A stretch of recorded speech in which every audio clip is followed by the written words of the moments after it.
Bismillahirrahmanirrahim. Assalamualaikum warahmatullahi wabarakatuh. Waalaikumsalam warahmatullahi wabarakatuh. Pemirsa MTA TV dimanapun Anda berada, Alhamdulillahirrahmanirrahim.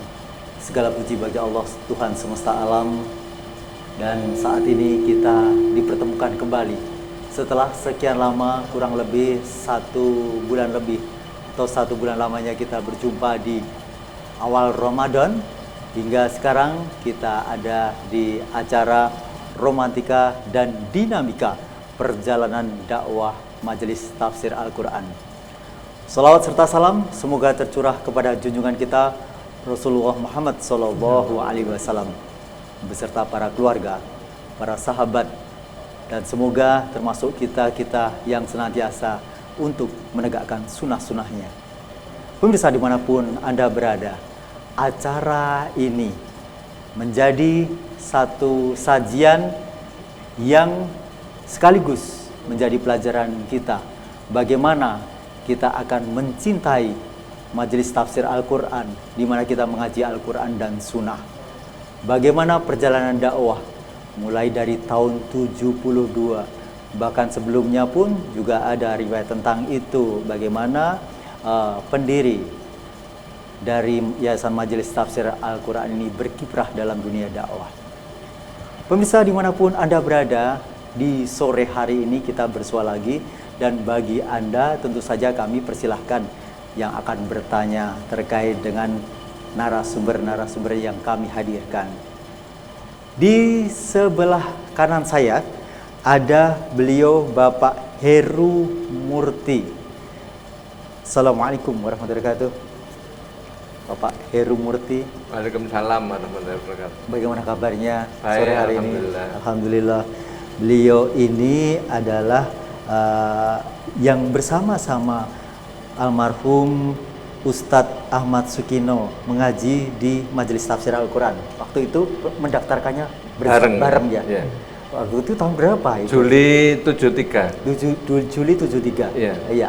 Dan mendaftarnya waktu itu di mana? Di Semanggi. Tadinya ketemu di Masjid Mujahidin Munandoro. Terus sama Pak sesuk neng neng Semanggi. Terus ke Semanggi stand ada, terus ke Gading. Radis sama itu. Tempatnya Pak Latif. Terus ketemu di sana sama Ustaz. Baik. Cukup itu dulu untuk informasi yang bisa disampaikan. Kemudian di samping kiri saya ada beliau Bapak Subaryanto. Beliau adalah seorang yang mana ketika waktu yang cukup lama itu tidur sembari duduk menjaga istirahat Ustadz Abdullah Tufail Saputro. Assalamualaikum warahmatullahi wabarakatuh. Waalaikumsalam warahmatullahi. Bagaimana kabarnya? Alhamdulillah baik, Mas. Ini sesuatu yang saya atau bahkan pemirsa pendengar saat ini agak bingung juga. Jadi sembari duduk itu Pak Bari ada di samping sebelah mananya untuk menjaga beliau itu? Di sebelah kirinya. Jadi beliau kan mujur ke selatan. Nah, kalau mujur ke barat, saya di sebelah kirinya sini, jadi di bawahnya sini. Kalau ini depannya, saya gini. Nah, saya di kakinya beliau sini. Nah, jadi kakinya ini. Oh begitu? Iya. Ini sebenarnya dikandung maksud apa ini Pak Bari? Ya maksudnya kalau nanti beliau itu bangun itu atau ngelilir istilahnya kalau orang Jawa itu ya nanti kan beliau kan nimpah. Nanti kan ini apa? Tengkuk saya kan kena kaki tukaknya beliau. Ya, saya otomatis kan saya bangun. Saya kan tangan saya bergerak karena memijat, karena saya ini kan sudah ini maka tangan saya ini kecil pun orang sebesar apa tak pijat bengok-bengok itu karena sudah terlatih 13 tahun itu. Ya. Mengapa? Mohon maaf Pak Bari, kenapa Ustadz misalnya duduk di kamar itu, kemudian Pak Bari ini ada di ruang lainnya begitu? Mengapa tidak seperti itu? Ya itu harapannya kan tadi kalau beliau bangun, ya saya kan nanti saya tahu beliau kan perlu bantuan, artinya ya kelelahan lah beliau dalam bepergian ke sana kemari sebagai juru dakwah itu. kan yang derek kan beliau Pak Muhammad itu. Jadi kalau sudah di rumah kan langsung ya, kalau duduk di kursi itu ya saya pegang kakinya beliau. Nanti kalau sudah tidur ya saya di kakinya beliau sana. Ya. Ya, baik Pak Bari sudah punya sedikit gambaran tentang bagaimana keseharian Pak Bari ketika membersamai Al Ustadz Abdullah Tufail Saputro. Ya. Kemudian di ujung ada Bapak Muhammad yang sebenarnya asli nama di KTP Pak Wagio ya? Iya. Pak Wagio. Nama Muhammad ini Muhammad pemberian dari Al Ustadz Abdullah Saputro. Oh begitu. Dan itu lebih dikenal ya sampai sekarang ya dengan Pak Muhammad. Dan tentu pemirsa dimanapun Anda berada, utamanya bagi saat ini yang lulusan SMA MTA. Beliau mengenal sekali dengan Pak Dapur begitu. Iya, Pak Dapur. Mengapa bisa begitu? Ya karena tugasnya di dapur dan selalu melayani anak-anak, jadi terkenalnya Pak Dapur. Oh begitu. Iya. Dan sekarang masih juga di dapur. Iya, di pondok juga masih di dapur. Tapi di pondok pesantren MTA ya. Iya, di pondok pesantren MTA. Dan ini juga tertulis bahwa tidak sengaja menjadi drivernya Al Ustadz Abdullah Tufail Saputro. Bisa sedikit diceritakan? Iya, seperti pernah saya sampaikan. Jadi dikatakan Pak Bari tadi, saya kan kemana-mana derek ke Ustadz, membawakan tasnya yang berisi materi-materi yang akan disampaikan. Maka saya juga enggak setir, yang setir Ustadz langsung malahan. Oh. Jadi Ustadz setir sendiri mobilnya, kemudian saya membawakan tasnya di sampingnya. Nah kemudian setelah pulang sampai di kantor pusat itu, kantor pusat Semanggi maksudnya? Iya, kantor pusat Semanggi. Mungkin karena tergesa begitu Ustadz, sehingga parkirnya agak nengah. Agak nengah. Saya melihat itu, kemudian saya berusaha untuk menemukan. Saya terbiasa melihat bagaimana Ustadz masuk satu, masuk dua, atret itu. Akhirnya pelan-pelan bisa saya tepikan. Kemudian Ustadz terus dawuh, kalau begitu kamu belajar, nanti setir. Loh, jadi waktu Pak Muhammad ini meminggirkan, itu posisi Ustadz ada di mana? Posisi Ustadz dan Ustadz masuk ke kantor. Oh di dalam? Masuk ke dalam. Ya. Berarti tidak tahu? Tidak tahu. Oh tidak tahu? Tidak tahu. Saya masih di dalam mobil, masih di dalam mobil. Tapi saya lihat kok masih posisinya masih agak di tengah jalan ya.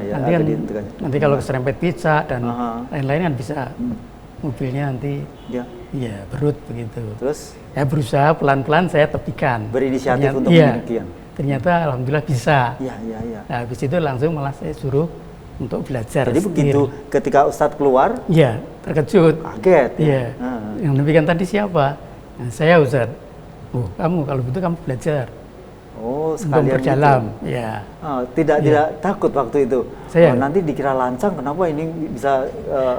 Karena lebih penting tadi keamanan mobil. Saya kan di dalam mobil untuk menjaga.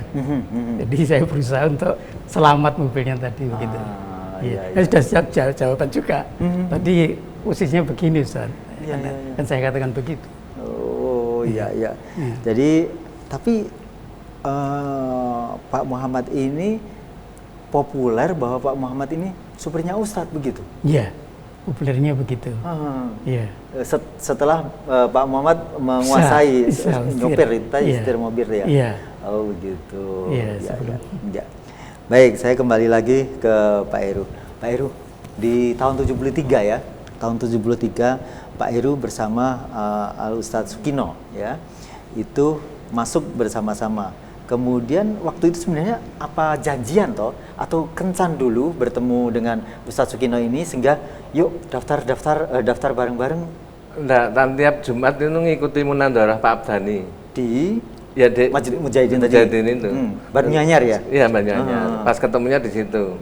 Terus tanya. Terus, kan sebelumnya saya dikenalkan sama Pak Abdani bulan Februari itu dikenalkan Pak Abdani. Iya. Ini loh saya kan baru di situ. Iya. Baru dikenalkan terus ini Pak Dullah gitu. Saya manggilnya Pak Dullah terus sampai lama. Jadi dengan lainnya ambil Ustadz Kino, Ustadz, Pak. Ya enggak bisa ngel, Pak Dullah terus. Terbiasa begitu. Ya sudah, sampai lama sekali saya manggil Pak Dullah. Bertahun-tahun berarti itu? Iya, tahunan. Iya. Dan beliau Al Ustadz. Oh, sudah dimanggil saya Pak Dullah ya. Manggilnya tetap. Dan beliau tidak merasa enggak apa-apa. Cuma Ustadz Kino yang sering ganti Ustadz orang apa ora iso. Terus ya Ustadz sekali dua kali balik lagi.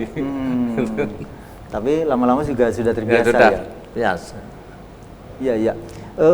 Awalnya juga ketika bersama Ustadz Sukino, itu apakah Ustadz Sukino lebih dahulu atau saat itu bareng ketika mendaftar tadi? Daftar bareng, Bareng pohon ya? kencan di Mujahidin. Jumat hari Sabtu ke sana. Sesuk nang Semanggi. Semanggi ngendi? Pokoknya diantaran terus tahu ketemu. Ustadzullah ya sudah ngantar-ngantar sebetulnya. Ya. Dan memang di masa itu nama Ustadz Abdullah Tufail itu memang sangat populer begitu, Pak? Ya emang sering ketemu di Bali Muhammadiyah, saya sering datang di Kota Barat dan sering datang di tahu. Berarti beliau populer di Kota Solo dan sekitarnya begitu ya. Sehingga termasuk Pak Heru pun juga termasuk orang yang mengagumi karisma beliau begitu dalam dakwah begitu. Apa yang menurut Pak Heru menarik dari sisi beliau itu dalam berdakwah? Ustadzullah itu perhatian sekali dengan jadi sering memperhatikan orang, jadi belum kenal saya, ayo rumahnya mana, terus ditanya, situ Pak Abdullah, terus ke Semanggi ya langsung berulang kali ketemu ya ditawari terus. Belum MTA belum berdiri. Malahan waktu di Mujahidin itu belum MTA katanya belum. Jadi Pak Abdani yang bilang niku dakwah teng pundi-pundi katanya gitu. Ya. Terus ditututi kalau hariannya itu ya saya datang di Bali Muhammadiyah di datang. Ya. Dan Pak Heru dalam perjalanan bersama beliau mengikuti kajian-kajian beliau, seberapa dekat komunikasi antara Pak Heru dengan Ustadz Abdullah Tufail? Sudah masuk MTA tahun 73 itu ya tahun 73 itu ya terus dekat. Terus saya kan waktu itu saya ke mana? Semanggi. Sepeda saya itu dikirim. Maksudnya sepeda dikirim? Dikirim ke rumah. Jadi saya cari, sepeda saya hilang itu Pak Abdullah. Diem saja, malah bisa ketawa. Jadi yang bawa itu Salimin, saya tahunya itu. Salimin yang bawa ke rumah itu. Itu warga ngaji juga ya? Warga ngaji, sudah meninggal. Kalau saya itu. Jadi dibawa, terus lamanya di situ. Tadi enggak boleh pulang maksudnya. Oh. Jadi sepedanya dipulangkan tuh saya pokoknya enggak boleh pulang. Suruh di Semanggi. Ya. Maksudnya Ustadz itu. Dan kemudian khusus mungkin tugas-tugas yang pernah disampaikan Ustadz Abdullah Tufail kepada Pak Heru itu apa? Maksudnya gimana? Misalnya, ya kalau keluar kota itu biasanya yang nyetir saya biasanya. Oh, tadi ada sopir Pak saya belum. Muhammad. Mungkin Waktu itu belum? Mungkin belum, saya mungkin. Jadi waktu keluar kota Pemakan itu sehabis tahun 81. Jadi tahun 83 84 kira-kira. 83 84 ya. 83 84 itu Dari sebagai Bumen sopir. itu. Bukan yang Mang Bumen awal tahun 80 sudah, Mang Bumen. Sudah 81 itu kendaraan kan baru. Ya.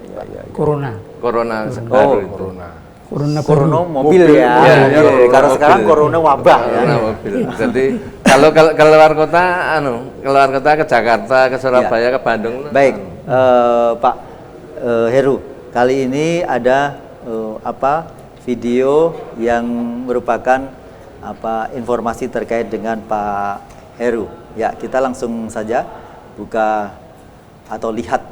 47 berapa itu kendaraan cuma 3, Marwan, Mas Syukur itu L2G, Marwan R2S, terus satu Mas Budiono Dawung itu Vespa. Jadi 3 itu yang dipinjam Ustaz. Lama-lama Ustaz simbangin jelas soal sing wedok ora Dan saya enggak tahu Ustaz dari mana beritanya, saya enggak tahu. Apa tuh dhewe dan beli di mana. kayak lho cedak kali Muhammadiyah kayak lah neng lore kayak neng bengkel Pak Umar. Coba ngerti kono-kono. Pak Umar, saat dikawin enten niki biru niki umbel sama sijine merah itu sing gede itu. Ya, terus beli sing besar itu.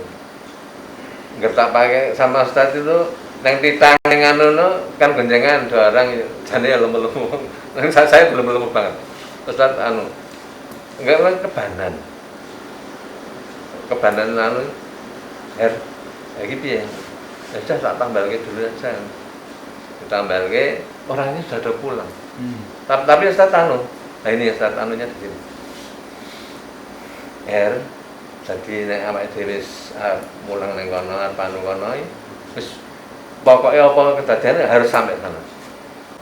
Jadi waktu MTA itu awal-awal itu kalau ada orang sing apa ngergon-ngergoni itu mesti suruh marani. Tugas saya itu. Kalau saya kan mulang barang saya tidak pernah mau sama Pak Kilawan. Kowe kudu wis mulang mau. Saya Ustaz ya saya pakai alasan saya itu masih kayak gitu masa mulang wong. Wong. Jadi kalau ada apa-apa mesti ada laporan dari mau stamar apa sapa lapor Ustaz. Hari ini dicek sih, anu diparani. Yang diparani itu diparani tanya, apa omongan ini kayak ngono. MTI ini, suruh jelaskan sama setelah. Terus akhirnya? Ya itu pokoknya orangnya mau apa ya nek orang dipukul gitu lah, digal. Lah saya kan delek tak kena. Ojo kaya dhisik cekel polisi. Polisi. Baik, jadi tadi yang pertama itu bagaimana Ustadz Abdullah Tofel itu memberikan satu keteladanan. Ketika waktu itu harus mengajar ke daerah Boyolali, Ketitang ternyata di tengah jalan Kebanan ya, dan itu membutuhkan waktu lama. Orang-orang sudah pulang, sudah pulang, tetap rawuh. Harus tetap sampai. Harus sampai. Itu karena istiqomah. Itu memberikan pelajaran apa, Pak Heru? Ya itu ketepatan anu. Jadi pokoknya kalau datang anu sudah kencan pamannya anu harus ditepati. Harus ditepati ya. Iya. Bisa jadi kan itu saat kan ketika ini istiqomah her. Tadi wong engko reneng awake dhewe tetep kudu teka kono. Iya. Meskipun saat itu waktunya sudah habis lah ya. Sudah habis.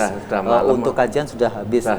Tapi Ustadz Abdullah Tufel waktu itu bersama Pak Heru harus tetap sampai di sana. Sampai sana ya. Karena di sana pasti ada orang yang menunggu. Ada 4 orang biasanya. Ada 4 yang menunggu. Pak Toto, Pak Mahali, Pak Zamiri. Satunya saya tidak tahu siapa. Dan waktu itu pasti beliau akan mengerti kondisinya Ustadz waktu itu ketika sudah sampai seperti apa dan pasti dapat kabar. Karena sekarang dulu tidak seperti sekarang bisa mengkabarkan via telepon, tidak seperti sekarang begitu ya. Ya. Sebuah satu keteladanan yang luar biasa karena pemirsa juga tahu bahwa dahulu belum ada yang namanya HP. Kemudian beliau memberikan satu contoh ketika ada sebuah peristiwa, ketika waktu itu juga harus mengajar, mau tidak mau sampai jam berapa harus sampai sana itu pun juga tidak jadi masalah ya. Yang penting sampai di tempat yang dituju, begitu ya. Baik Pak Heru.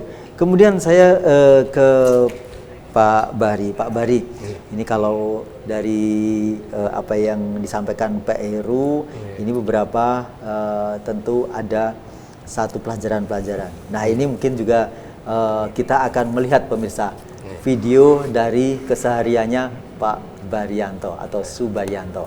Ini dia.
Nah, itu keseharian dari Pak Subaryanto. Beliau adalah seorang security yang ada di SMA MTA dengan usia 67 ya. Iya. Kalau Pak Heru tadi usia berapa? 70. 70 ya? Ya, terpaut 1 Hampir, tahun. hampir 70. 52 kelahiran. Hampir 70. Hampir 70 ya. Sama lahirannya sama dengan saya. Tahunnya. Oh, tahunnya. Tahun 52. Oh, gitu. Ya. 53. Iya. Pak Bari. Ini saya memiliki pengalaman dengan Pak Bari ya. Iya. Pak Bari masih ingat apa tidak ya? Iya. Beberapa waktu yang lalu ketika saya baru sebagai kru radio, Iya, waktu itu masih radio, saya di radio. Iya. Saya waktu itu masuk di Lokasi SMA. bukan di waktu itu di gedung Semanggi. Semanggi, Gitu. iya. Saya tergesa-gesa waktu itu dan saya memang belum terbiasa, jadi saya mendapatkan satu pelajaran. Iya. Karena waktu itu saya juga merasa bahwa saya ini banyak orang yang mengenal saya begitu Iya, ya Pak iya. ya. Karena saya penyiar radio begitu. Dan saya waktu itu tergesa-gesa mencari seseorang di kantor begitu. Iya. Dan waktu itu Pak Bari saya juga belum mengenal waktu itu Pak Bari itu siapa. Terus saya langsung ditegur, "Heh, kamu," gitu ya. Kamu itu nggak punya sopan santun gitu. Mestinya masuk ke Kantor pusat pusat MTA itu salam dahulu bagaimana. Waktu itu saya juga sampaikan bahwa saya tergesa-gesa. Tergesa-gesa itu tidak boleh ya, memang tidak diajarkan, tidak boleh begitu ya. Itu saya sampai sekarang saya sangat ingat, dan itu ternyata dalam ajaran agama yang namanya tergesa-gesa itu nggak boleh begitu ya. Setan itu satu. Yang kedua, ketika saya ada di gedung ini pas akad pagi, waktu itu Pak Bari sebagai seorang ikrom ya, among tamu, kemudian di sana masih banyak berjajar sepeda motor waktu itu. Karena saya capek dan banyak sepeda motor itu, alangkah nyamannya ketika saya menduduki sepeda motor begitu. Langsung saya didatangi sama Pak Bari ini. Kamu tahu nggak? Zaman Ustadz Abu Latofeli yang seperti ini langsung dijoroki atau di mana begitu? Ya pokoknya dijengkangki atau gimana? Sifat gelandangan. Ini nggak boleh yang seperti ini. Saya juga neratap waktu itu, aduh ternyata salah juga ini, dan kedua kalinya Pak Bari juga. Nah ini sebenarnya saya ingin tahu seperti apa dulu pelajaran yang seperti ini. Ya, pelajaran praktis istilahnya. Beliau itu yang didik, pelajaran praktis itu kan dididikan juga. Orang yang seringkali orang tidak menerima, yang lain kita menerima, itu kan sering terjadi. Ya, jadi duduk di atas motor itu kan biasanya duduknya pinggir jalan itu orang gelandangan gitu. Jadi sampai di SMA pun sampai sekarang begitu. Anak-anak duduk di atas motor atau tamu duduk di atas motor saya minta kasih dingle. Seperti ngerokok sendiri di SMA pun gitu. Ada tamu padahal sopirnya orang dinas itu, tapi sana ya saya minta kalau ngerokok di luar, maaf. Karena di sini larangan merokok. Ya. Jadi aturan itu harus ditegakkan. Kalau selama aturan ditentukan itu harus ditegakkan. Kalau tidak ditegakkan, siapa lagi yang menempati? Begitu ya. Iya. Dan itu prinsip dari Pak Bari seperti itu. Iya, karena kan dengan Islam inilah. Ya, seperti kalau tadi Pak Heru mengatakan istiqomah itu, Allah kan mengatakannya kan begitu. Innalladzina qalu rabbuna Allah tsumma istaqamu. Tatanazzalu alaihimul malaikah. Sampai begitu. Itu sampai la takhaf wa la tahzan. Jangan kamu khawatir, jangan kamu takut. Saya negeri kebenaran, saya tidak akan takut. Buat apa? Dan tidak hanya Mas Bilal, pada siapa saja yang saya tahu, yang saya ingatkan. Maka seperti sama Ustadz sendiri, waktu itu saya mengingatkan sama beliau, Ustadz apa tidak sebaiknya Ustadz itu mengumpulkan orang-orang yang pintar-pintar itu, sehingga di pengarahan khusus nanti untuk generasi kelanjutan Ustadz itu kan sudah siap semua. Nah, itu kan akalmu gitu. Itu maka sampai Ustadz sampai Ustadz mengatakan, kamu itu usil bar ya. Habis Ustadz kadang-kadang kebenaran kalau tidak saya usilkan kan juga tidak diterima. Tapi Ustadz orang yang perwira, orang yang alim itu pasti arif. Pengertian saya kan gitu. Ustadz juga mengatakan, benar juga kamu bar. Jadi kebenaran itu sekecil apapun dia juga mengakuinya. Gitu. Jadi agar murid itu tidak takut kepada gurunya kan enggak harus gitu. Jadi beliau bijak begitu ya, bijaksana. Iya, orang bijak ya. Maka tadi saya katakan orang yang alim itu saya yakin pasti arif kan, gitu. Jadi tidak mungkin ini kemarahan beliau itu akan mengandung kebencian, itu tidak, mesti karena kasih sayangnya kan. Iya. Tidak sama itu. Jadi kalaupun kadang-kadang saya keliru terbiasa, namanya orang bodoh seperti saya keliru itu sudah nggone keliru, wong bodoh itu biasa keliru kan gitu. Iya. Tapi saya ditegur dengan keras pun saya juga tidak pernah rasa sakit hati pun tidak pernah. Iya. Kalau saya suka sakit hati, tidak mungkin saya bertahan 13 tahun sampai beliau meninggal. Tidak mungkin. Ya. Pak Muhammad tahu sendiri yang satu rumah dengan saya. Iya. Alhamdulillah. Yang pasti saya mendapatkan banyak pelajaran ilmu dengan orang-orang yang ada di Majelis Tafsir Al-Quran, termasuk Pak Bari dan yang ada di sini semuanya. Begitu. Dan itu kan hampir tidak selalu bahwa orang yang menyampaikan kebaikan itu dari status sosial yang mana, begitu ya? Iya. Ada yang satpam, yang security, ada beliau apa Pak? Pak Heru. Juragan itu. Oh, juragan. Juragan Batik. Dan ada Pak Tabur Juragan juga, Batik. begitu. Nah, sekarang ke Pak Muhammad. Pak Muhammad, oh ya, saya harus memperlihatkan bagaimana keseharian Pak Muhammad ini ada di pondok. Beliau orang yang senantiasa memberikan pelayanan atau menyiapkan bagaimana sarapan atau makan daripada teman-teman atau ustadz-ustadz yang ada di pondok atau santri-santri pondok. Ini dia.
Itu wonten pengumuman saking kalau Ustaz Abdullah Tufail lewat pengajian teng Sangkar wonten nggih teng Walimin menika wonten minggu pagi.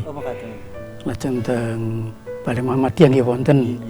Teng kuliah dhuwur nggih wonten pun memakan akan membuka tafsir. Nanti sebentar lagi akan diumumkan.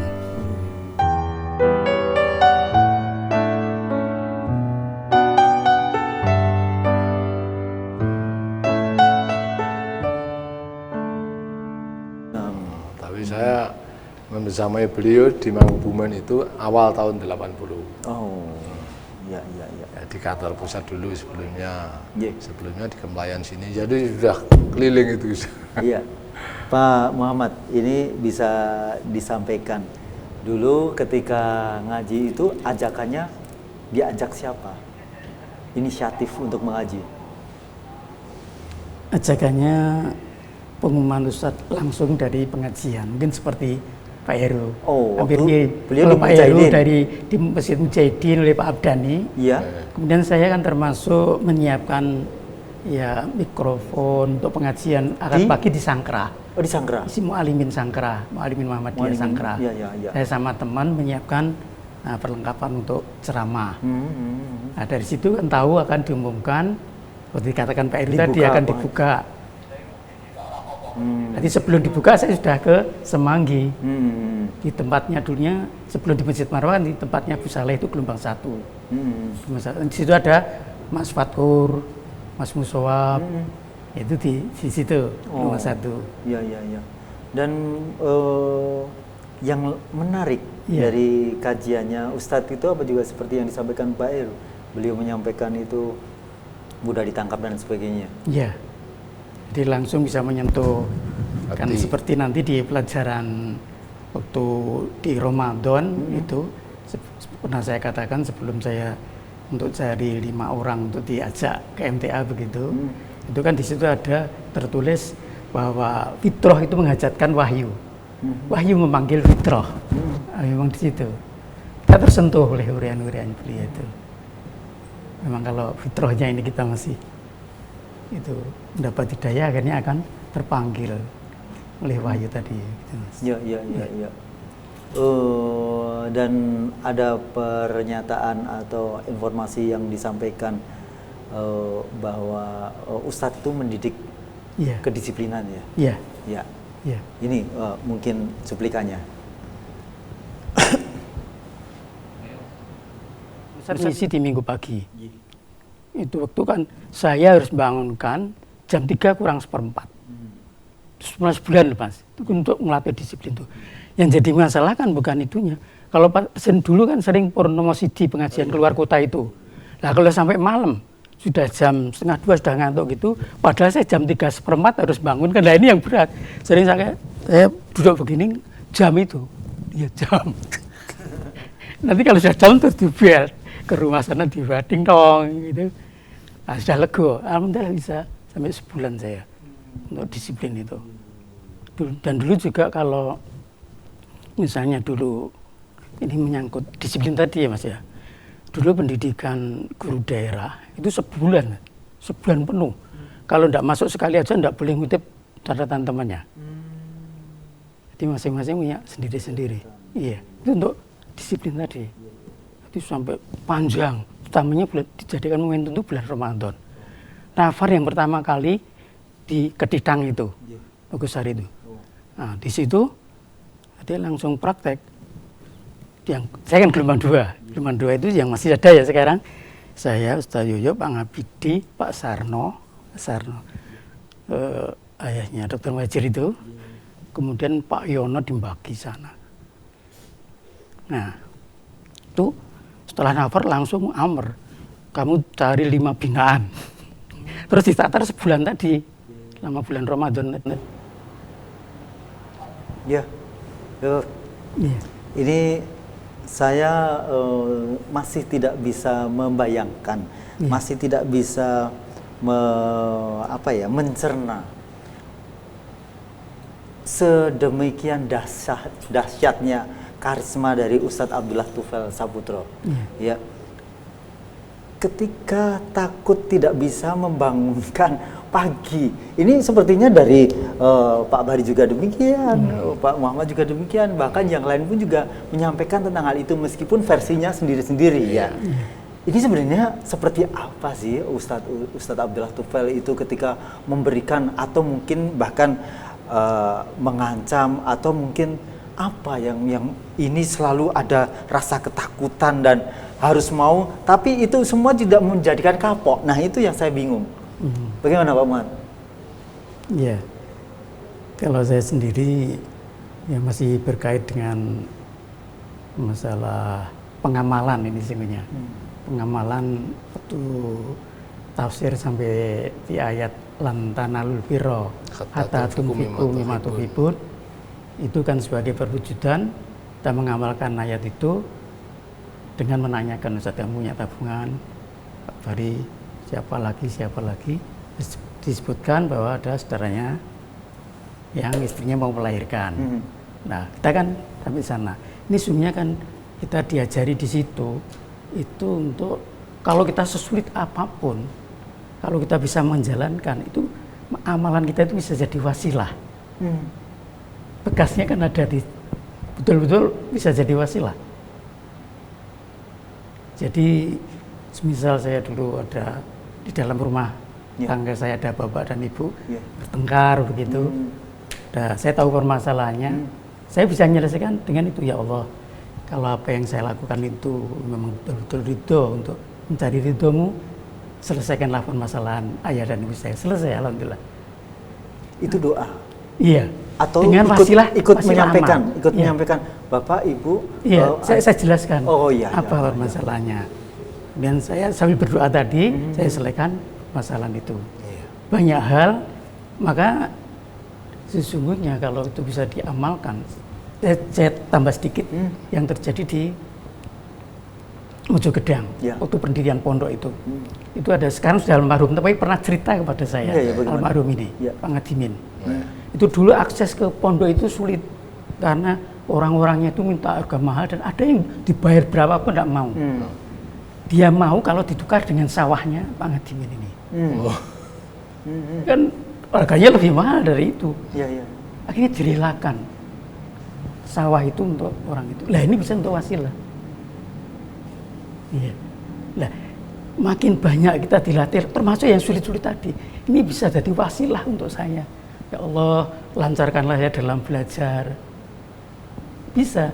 Lah, dan lebih lagi kalau itu bisa diwujudkan dalam kaum muslimin dan muslimat, alangkah hebatnya. Waktu Ustaz Sugiono, mari kita berdoa untuk kesulitan di teras misalnya. Ada. Lah itu nanti akan berperan kalau ayat-ayat tadi diamalkan. Pak Heru ngamalkan ini saya ngamalkan ini. Masing-masing punya ada amal yang sulit dikerjakan, tapi bisa. Lah itu bisa jadi wasilah. Ini sebenarnya kekuatan.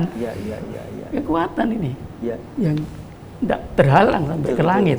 Iya. Maka dilatih tadi masuk sulit-sulitnya sampai gini-gini tuh saya rela-rela saja. Ini Ustaz mendidik saya untuk tadi. Saya dilatih untuk ngamalkan yang begitu. Gitu kan?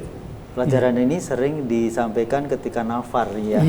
Bagaimana 3 orang masuk di gua itu dengan wasilahnya itu masing-masing akhirnya bisa batunya itu terbuka tergeser. Masya Allah ya.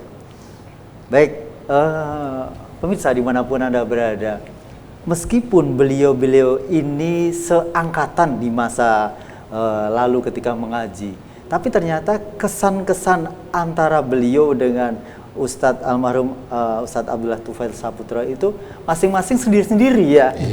Bahkan satu sama lain kadang-kadang, kue ngono kuwi to dengan beliau gitu ya. Saya banyak seperti mendapatkan satu pengalaman dengan beliau ini. Beliau dengan Ustadz Abdullah Tufail seperti apa, Pak Bari dengan Ustadz Abdullah Tufail seperti apa begitu. Saya kembali ke Pak Heru. Pak Heru, ini di waktu dulu Pak Heru adalah, bagi saya ini menjadi istimewa. Mengapa?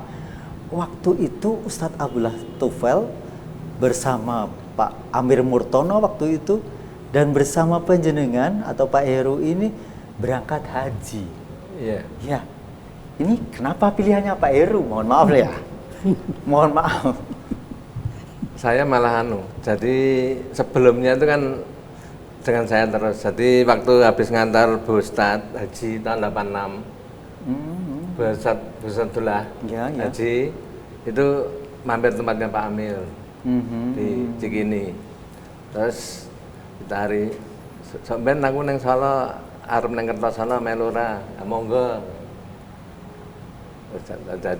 Jadinya Ustadz adalah sama saya ke Kertosono waktu itu. Terus di sana ditari haji itu, tari. Gue melu Heru melu sama Pak Dolah anu mau entek liyane ya baru. Tapi orang-orang entek lainnya itu ditari tidak ada yang mau. Mengapa? Takut. Takut apa? Ustaz sudah melihat saya rasa kondo nek kowe mangkat. Ya saya enggak bilang sama siapa. Ya.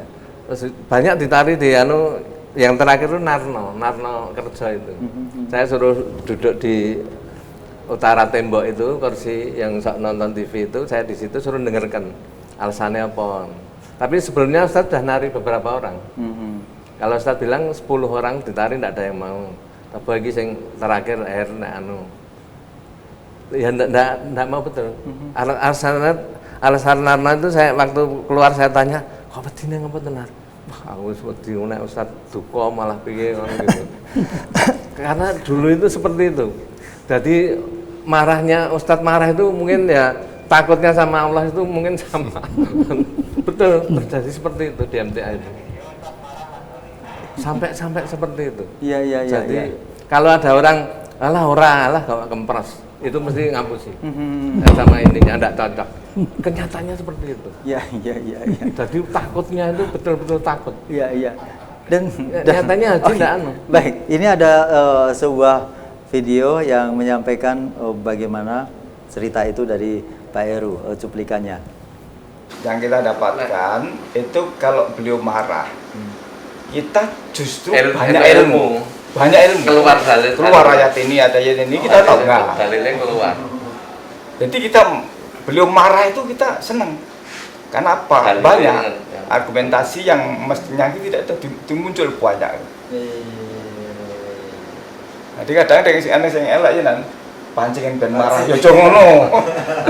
Beda itu masalahnya gitu. Jangan gitu mancingin marah. Kita Banyak ilmu nggak tahu yang kita masalahnya waktu marah. Walaupun tidak salah. Tidak salah, Ustaz ada masalah apa saya tidak tahu. Ngerti-ngerti nyelain saya diam. Terus 3 hari saya jelaskan. Nggak ingin lah menjelaskan, nggak ingin kata Her. Aku ini penak loh. Heru penak, tadi urung salah nih tak seneng. Bahasa warak. Iya. Jadi Pak Heru, Pak Bari, Pak Muhammad itu semuanya mendapatkan satu kesan yang sama. Semuanya pernah dimarahi, bahkan belum sampai berbuat salah pun itu seakan-akan sudah siap materi salah itu untuk disampaikan. Iya. Biasa.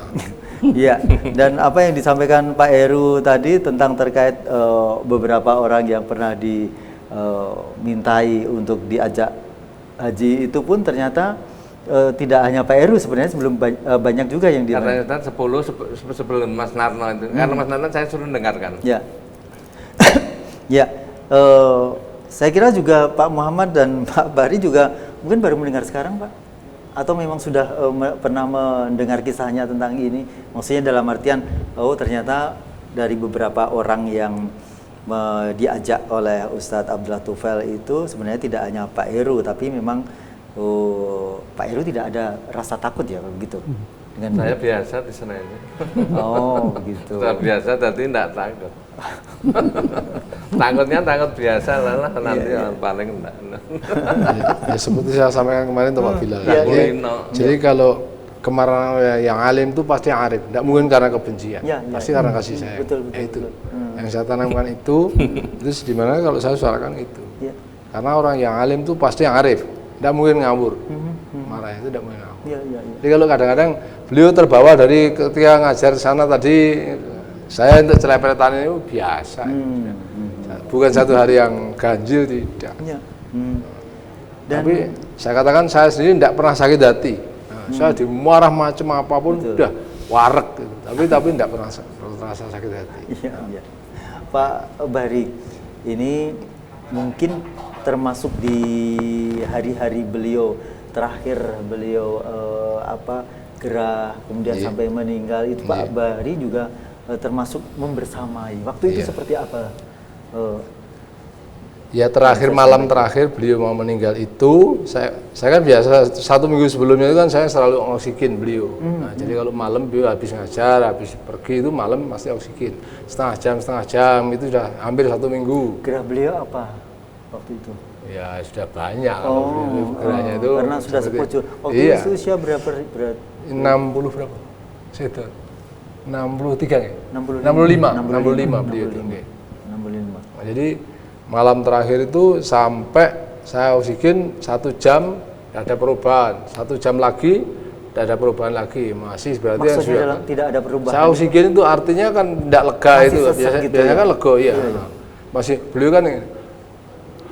Nah, ini nafas terakhirnya kan itulah akhirnya saya kan sampai ngambil Dokter Arif itu Dokter Arif ketika saya ngobrol Dokter Arif itu siapa? Dokter Arif itu dulu kan murid MTA, Dokter EBP MTA waktu itu. Tapi karena tadi inisiatif saya, Ustadz ngendika terakhir suara beliau terakhir yang saya dengar ini, apa tidak sebaiknya panggil Dokter Arif? Baik Ustadz, langsung saya ngebel lagi. Dokter Arif marah, tidak saya gelape. Nanti kalau saya nanggapi marahnya kan jadi tidak keruan. Baru memperpanjang akhirnya ya sudah. Setelah beliau meninggal baru tak jelaskan sama Dokter Arif waktu itu. Soalnya tadi didahului oleh Ustadz gitu ya, ngebel keduanya itu ya. Karena jaraknya tidak begitu jauh ya. Iya sudah. Dokter Arif sudah mengeluarkan mobil. Saya sudah mengeluarkan mobil di jalan. Saya sudah lari. Akhirnya saya kembali masuk lagi ya. Tak dengarkan saja, tidak saya klape ya. Karena kalau saya nanggapi nanti berkepanjangan. Sampai Pak Suroto itu saya suruh bikin air panas untuk kompres. Nah, akhirnya apa? Dia bikin teh. Nah, dia kan tidur. Saya oksigen beliau itu dia Pak Suroto kan tidur. Saya suruh bikin kompres itu bikin teh. Wah, karena saya marah. Oh, tak ini opo? Ngawur ayo kan gawe kompres teh sing arep ngombe sapa? Karena habis ngisi pengajian sampai malam. Ustaz masih ngisi pengajian itu.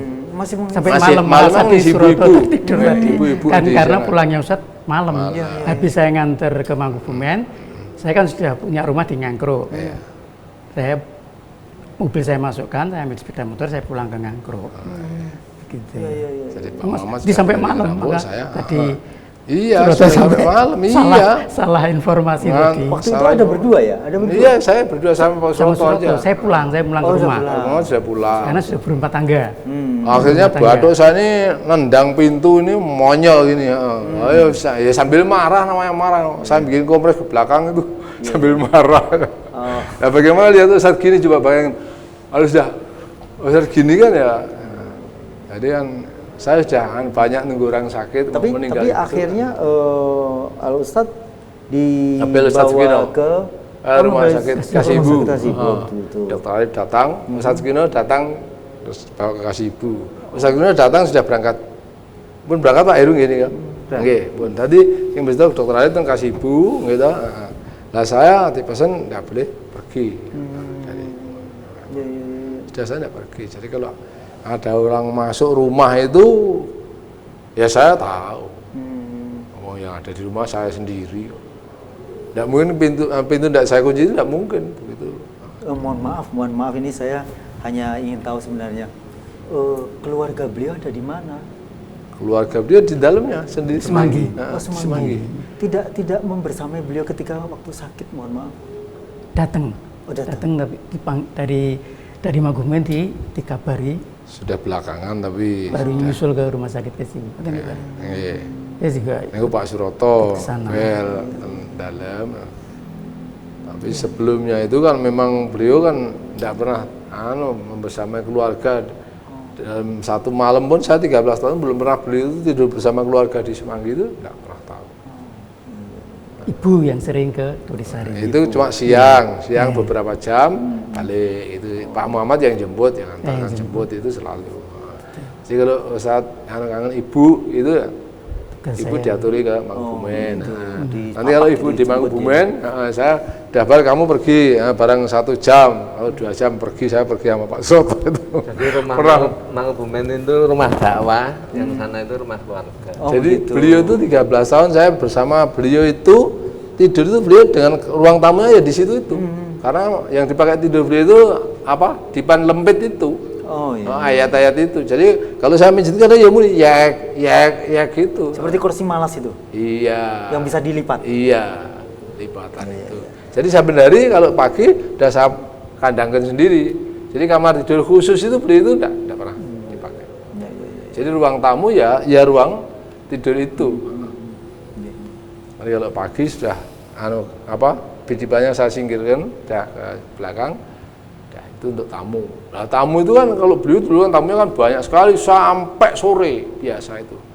Nah, dari pagi. Iya, seperti saya Pak Soto ya mengadakan nanti biasa menyiapkan teh paling sekedar teh. Nanti kalau yang dipanggil Ustadz, dari jauh mungkin perlu sarapan, ya perlu sediakan sarapan, Ustadz dawuhi carikan sarapan. Biasa. Ya, ya. Baik, Pak Muhammad, dalam perjalanan pasti ada satu mungkin sesekali lah bersinggungan dengan teman yang mungkin tidak cocok gitu. Pak Muhammad apakah punya pengalaman ketika mungkin tidak cocok dengan teman, kemudian ternyata ada pelajaran yang bisa diambil dari sebuah kebijaksanaan atau keadilan yang diteladankan oleh beliau Al-Ustadz ini? Iya, seperti pernah saya sampaikan, yang saya untuk contoh adalah tidak usah disebutkan namanya ya.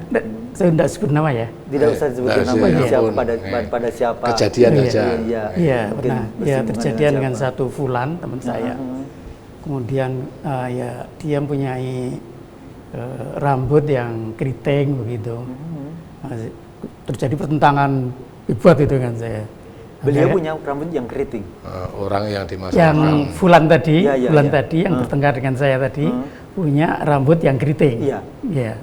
Nah, kemudian Ustaz, ini kamu. Fulan itu sungguhnya baik, cuman dia itu kaku seperti rambutnya. Tahu kamu? Ya Ustaz, selesai. Iya. Antara lain itu tadi yang saya untuk contoh. Dari pertentangan. Nah, mungkin ya banyak. Terus ada juga yang pernah saya Pak Muhammad sampaikan bahwa saya mendapatkan pelajaran di sana bahwa ketika ada seseorang itu diberikan amanah untuk menyelesaikan sesuatu. Bukan untuk mengerjakan sesuatu yang itu sifatnya amanah pekerjaan misalnya. Ketika itu akan menjadikan baik gitu, maka dipersilahkan gitu. Nah, itu bagaimana ceritanya tentang itu? Ya, memang dalam perjalanannya kan kadangkala jabatan itu diperebutkan. Waktu itu ketika masanya Pak Muhammad menjabat apa? Misalnya kalau waktu itu belum yang fulan tadi itu belum. Itu kan era sebelum saya masuk di SMA. Terjadi yang begitu bertentangan dengan fulan ini juga tidak hanya masalah itu, masalah yang lain-lain. Tapi kita sudah disiapkan untuk selalu ngalah. Karena itu waktu fulan tadi kan tugasnya bikin hot di brosur itu. Yang setelah diketik oleh Mas Fatur Rahman almarhum, dan oleh fulan almarhum ini juga sudah almarhum, diberi hot bahasa Arab. Nah, kemudian nanti Mas Muswab yang muter. Yang muter. Kalau kesulitan ini muter, ini saya ambil, saya bawa ke tempatnya Pak Rimbo di Mbaluwerti untuk dicetak. Kalau pas kesulitan itu untuk ngejar waktu. Antara lain dulu begitu. Dan juga seringkali yang terjadi nanti akan benturan-benturan tadi, masalah tugas, mungkin masalah nanti usia perkawinan. Saya masih melanjutkan yang tadi pertanyaan, maksudnya tadi bahwa pelajaran yang disampaikan itu ketika sesuatu ini diamanahkan kepada beliau, misalnya ke fulan tadi, itu kita tidak boleh, kita harus relakan. Tidak boleh iri. Tidak dukung. Bagaimana bisa menyikapi agar kita itu legowo? Nah, itu bagaimana? Ya dengan Islam. Kita toto hati kita. Masing-masing kita kan juga ada nilainya sendiri-sendiri. Saya berlaku demikian terhadap teman. Dia punya potensi, punya kemampuan lebih dari saya. Maka nanti ada di petunjuk-petunjuk Ustadz yang saya himpun itu. Kalau kamu sendiri belum baik, berharap orang lain itu lebih baik dari kamu. Dan kalau dia itu baik, kita dukung. Oh begitu. Jadi tidak boleh ada rasa yang meri tadi, iri tadi nggak boleh. Kita relakan. Ya. Semuanya kan untuk meninggikan asma Allah ini tadi. Arahnya Ayatnya kan kesana. jelas toh Mas. Itu asang taruh syai'an bahwa khairul lakum. Wa asang tuhibbu syai'an bahwa syarrul lakum. Wallahu ya'lamu wa antum la ta'lamu. Kamu sekalian tidak tahu, Allah tahu. Nek sudah makan sambalnya fulan tadi, wah semua mesti terus celeh kabeh. Karena enaknya. Ahli sambel. Oh, ahli sambel. Yang difulankan. Ya, semuanya dalam rangka menggapai ridho ilahi ya, meskipun sesekali kan mungkin pasti ada. Biasa manusiawi Biasa, itu. ya. Jadi yang penting pengembaliannya. Ya. Kita dididik dengan agama ini untuk dalam satu kesatuan. Ya, dan beliau adalah teman seperjuangan ini Iya, ya. Sama-sama. Jadi saling ridho lah satu dengan yang lain, harus gitu. Betul. Terus kemudian ini sampai Pak Muhammad ini sampai usia berapa? Pak Muhammad ini menikah, mohon maaf. Karena banyak pengalaman seperti yang lain pun juga seperti Pak Musawab itu menikahnya juga setelah tidak muda lagi, bisa dikatakan begitu. Betul. Memang saya sendiri pun juga. sesungguhnya sama Ustadz programnya itu usia 40 baru boleh nikah. Tapi akhirnya saya umur 39 sudah nikah. Jadi kurang 1 tahun. Kurang 1 tahun. Targetnya 40 baru boleh nikah. Mengapa beliau selalu menyampaikan itu kepada rata-rata waktu teman-teman muda yang ada di MTA? Yang untuk gambaran itu yang lebih tinggi lagi. Oh ya? Bagaimana? Yaitu Syekh Jamaluddin Al-Afghani. Itu sampai meninggalnya dia tidak nikah. Belum sempat Karena nikah. begitu banyak permasalahan umat yang dihadapi. Tidak sempat untuk nikah. Untuk gambaran seringkali adalah Pak Jamaluddin. Dan memang bisa kita lihat kalau maka harus seperti kalau diterapkan sekarang di sekolah-sekolah kan ada masa pengabdian. Jadi kalau nanti habis lulus terus langsung nikah baru terus kerja kan hampir-hampir kurang produktif gitu. Oh iya. Tapi dengan nanti dia masih sendiri itu masih banyak hal yang bisa dikerjakan. Bisa maksimal. Maka makin ke sana makin bagus. Arahnya kan ke sana. Ya seperti kemarin kalau yang saya sampaikan itu Pak tentang Ustadz itu. Jadi Ustadz itu kan sampai begitu. Jadi sampai ditanyakan saya sendiri masih 38 masih kecil dikatakan. Padahal saya gede dulu ketika 38 dengan sekarang. Tapi ya tidak harus menerima. Karena kakak-kakak saya yang di MTA itu ya begitu semua. Jadi ya tidak ada rasa apa-apa. Ya.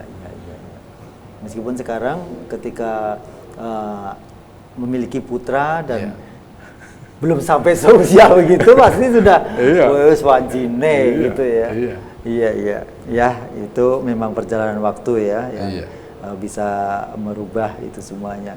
Pak Heru, ini bisa disampaikan waktu itu hingga mohon maaf di sana memang ada satu hal yang membuat Ustadz Sukino ini menjadi seorang siswa yang sangat istimewa begitu ya, karena ada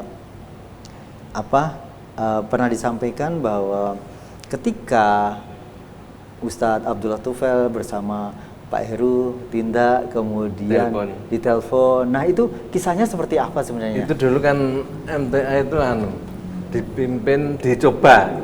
Ustadz Abdullah itu nyoba dipimpin oleh Pancasila, jadi orang 5. Oh, tidak usah disebutkan, mungkin Ustadz Sukino saja yang disebut namanya ya, yang 4 tidak usah disebutkan. Yang 4 tidak usah, sudah meninggal.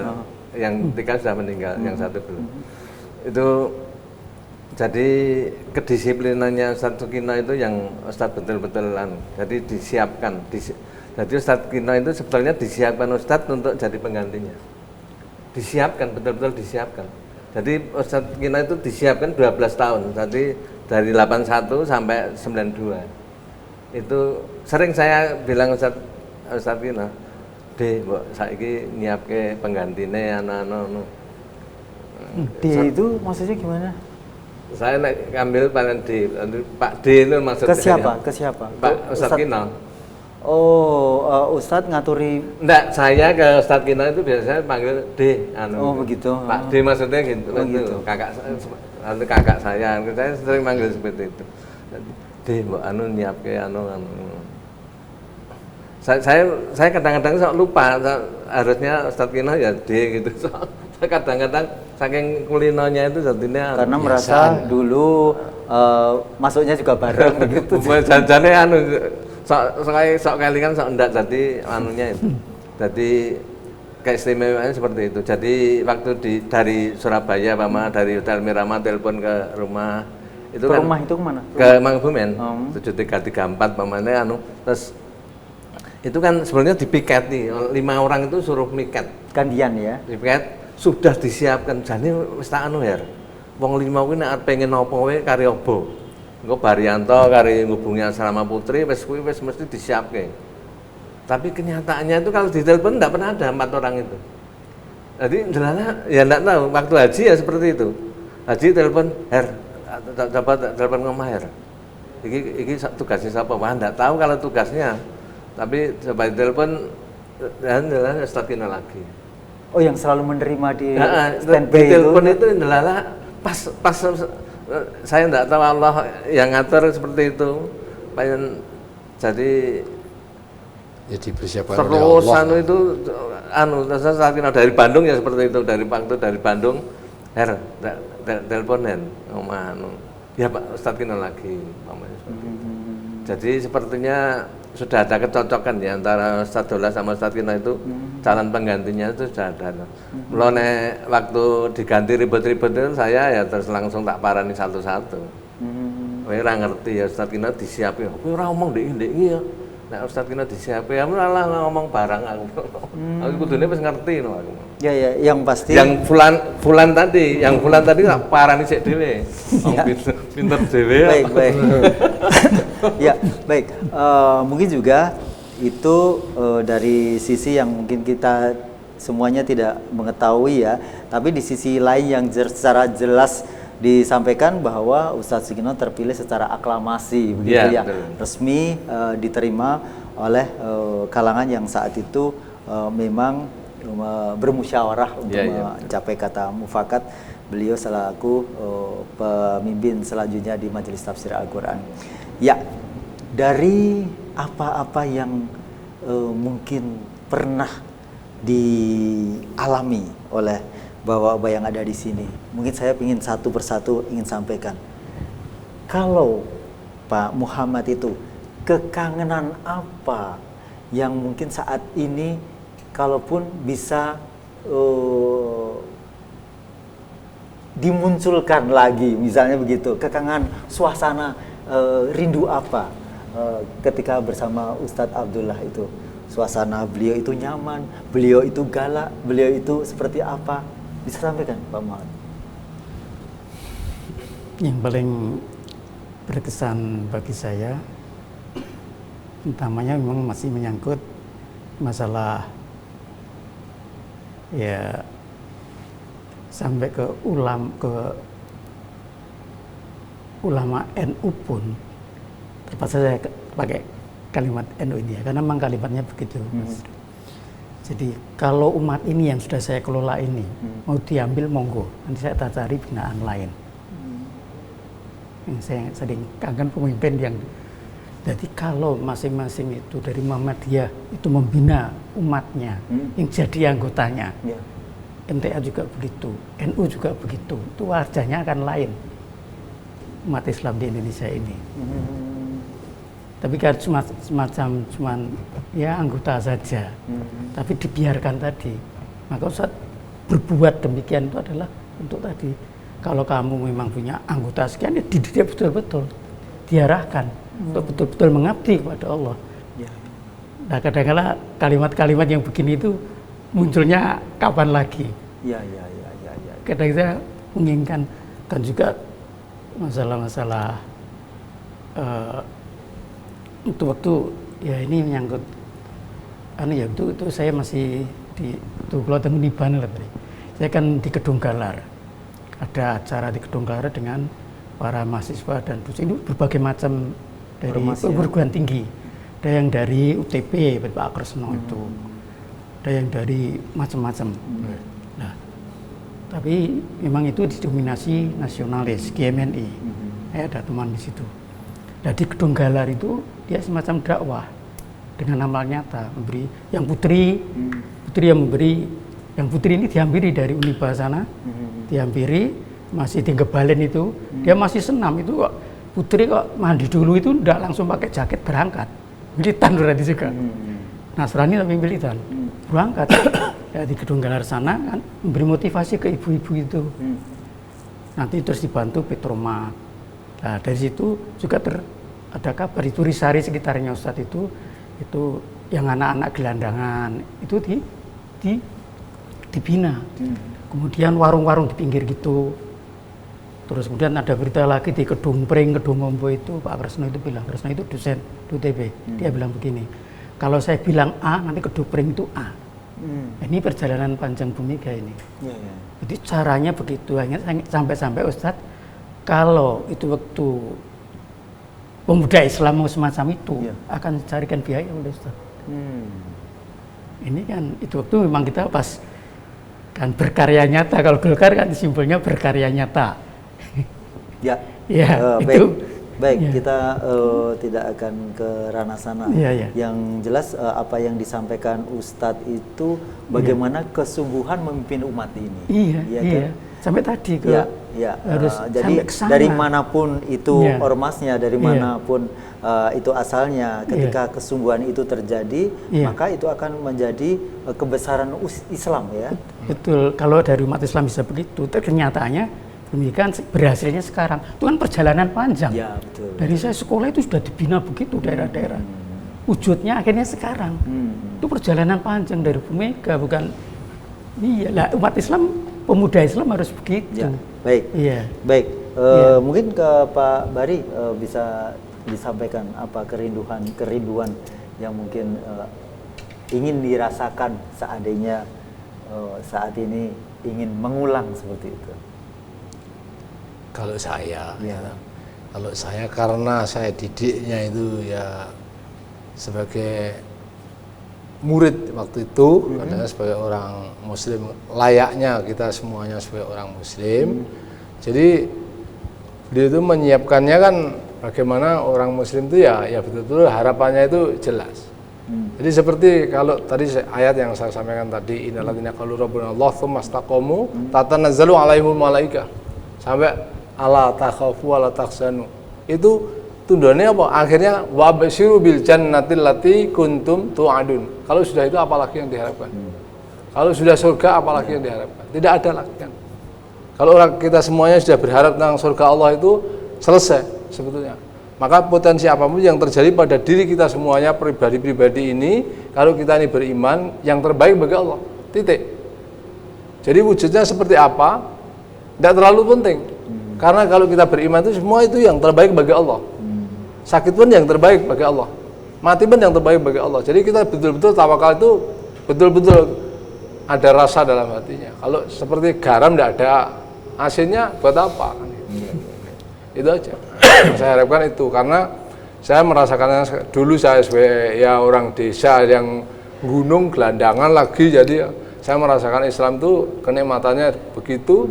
Jadi kalau sekarang ini orang-orang kita tidak bisa merasakan Islam itu dalam arti benar, harapannya surga tidak ada, ya kan percuma kan. Ngaji pun berpuluh tahun pun tidak ada artinya apa-apa.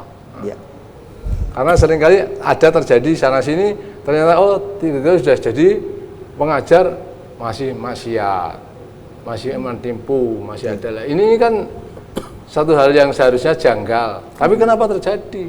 Ini kan karena tidak dijiwainya Islam itu.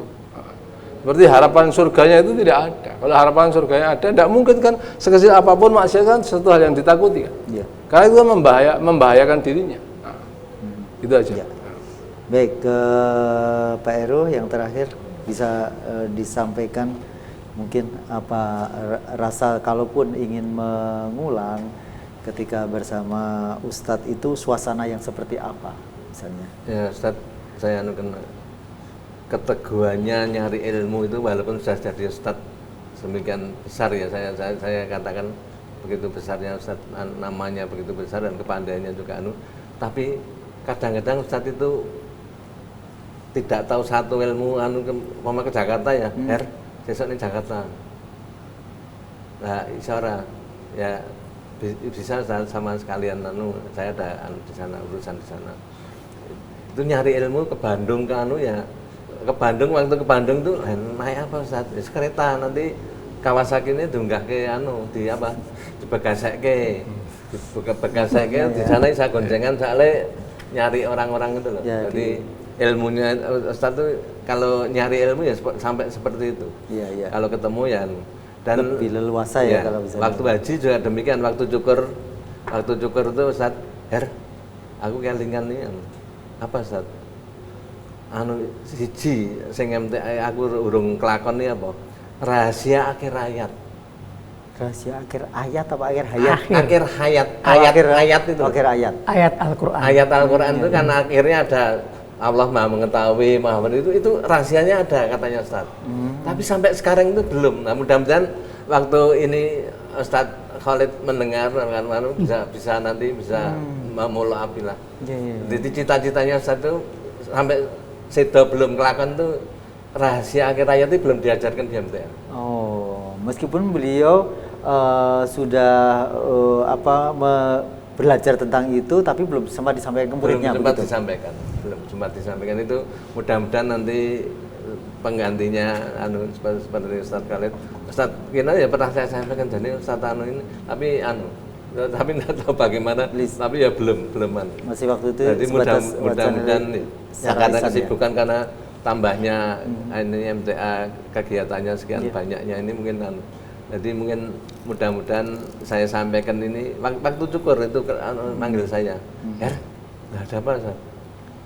Aku omong ya itu aku sing si akhir ayat. Itu jejak kan cukur Ustaz. Saya cukur nggak boleh cukur saya, dipoto saya. Waktu itu brewo. Oh iya. Oh di foto WA sekarang ini ya, Rewo itu ya? Maksudnya ada nggak? Ada. Oh ya itu. Jadi seperti itu Ustaz. Jadi Ustaz itu kalau ya betul kedisiplinannya, ketawaduannya itu yang saya kan. Dengan orang lain waktu di hotel saya dia manggil kiai-kiai ke hotel itu hebat. Jadi apa ya? Seperti apa sikapnya kepada para ulama lain itu tawadu, walaupun kerasnya seperti itu. Tawadu. Saya ingat ini Ustaz Khalid nih. Iya. Saya ingat ketawaduannya ini betul-betul saya waktu itu saya bilang tadi kok milih kan ketawaduannya itu saya gitu. Saya bilang Mas Katino. Ini Ustaz ini ketawaduan. Jadi perlu dicontoh lah Insyaallah. Ya. Itu Ustazullah itu betul-betul saya kagum betul. Waktu manggil kiai ke hotel itu hebat saya itu. Jadi meskipun beliau juga punya nama besar ya, tapi tidak merasa risih untuk misalnya sekarang jadi hebat saya nangis apa bes gitu ya, terharu kelingan tuh jadi waktu sangat emosional. Ya ini apa Arturo tuh lah mau kemana tuh lah mau metu-metu nang lah apa Ustaz ada cara jane aku harus nyeluk si A si B ini caranya piye lah tinggal hubungi kan ada teleponnya Ustaz tinggal telepon dari hotel ada ya langsung ditelepon besok supaya datang ke sini anak-anak ya di hotel saya terus jadi ketawaduannya Ustaz, kedisiplinannya walaupun keras seperti itu tapi saya walaupun sering mungkin MTA sering dimarahi saya. Karena saya sering bersama-sama keluar tapi saya supaya dia marah dia seneng lah pokoknya diam. Nanti kalau dijelaskan seperti yang tadi di rekaman itu 3 hari saya jelaskan aku urung salah tak tegar malah beruntung malah beruntung ya. Jadi urung salah tak tegar itu beruntung. Ya, baik terima kasih Pak Heru, Pak Subaryanto, Pak Muhammad atas berbaginya informasi, berbaginya kabar, berbaginya kisah-kisah ketika panjenengan semuanya membersamai beliau Ustadz almarhum Ustadz Abdullah Tufail Saputro. Ini menjadi pembelajaran bagi saya pribadi, pemirsa yang saat ini sedang menyimak dan juga pendengar radio. Karena ini sesuatu yang sangat-sangat langka, bahkan kadang-kadang sesama seangkatan pun ternyata baru mendengar sekarang, ya kan? Ini yang patut karena kita pribadi-pribadi, ya semakin memiliki apa ya, memiliki kesan tersendiri, memiliki pengalaman tersendiri. Mudah-mudahan ini akan semakin menguatkan kecintaan kita pada Quran dan Sunnah ini, karena ini adalah salah satu pelajaran yang beliau sangat tekankan, sehingga adanya majelis tafsir Al-Quran ini memang semata-mata untuk menjunjung tinggi Quran dan Sunnah. Dan mudah-mudahan kita semuanya bisa menapak tilas apa-apa yang telah menjadi tinggalan beliau. Terima kasih semuanya. Assalamualaikum warahmatullahi wabarakatuh. Pemirsa dimanapun Anda berada, itu tadi kita mendengar bersama-sama bagaimana penuturan satu demi satu dari bapak-bapak yang ada di sini. Kita semuanya semakin mengerti bahwa sesuatu itu tidak terjadi secara instan, langsung, singkat dan lain sebagainya. Tapi kita melalui proses step demi step, dan semuanya kita di sini telah mendapatkan gambarannya dari beliau-beliau. Terima kasih, saya Rudi Rianto, mohon maaf atas segala kesalahan. Alhamdulillahirrabbilalamin. Subhanakallahumma wa bihamdika asyhadu an la ilaha illa anta astaghfiruka wa atubu ilaik. Billahi taufiq wal hidayah. Assalamualaikum warahmatullahi wabarakatuh. Waalaikumsalam warahmatullahi wabarakatuh.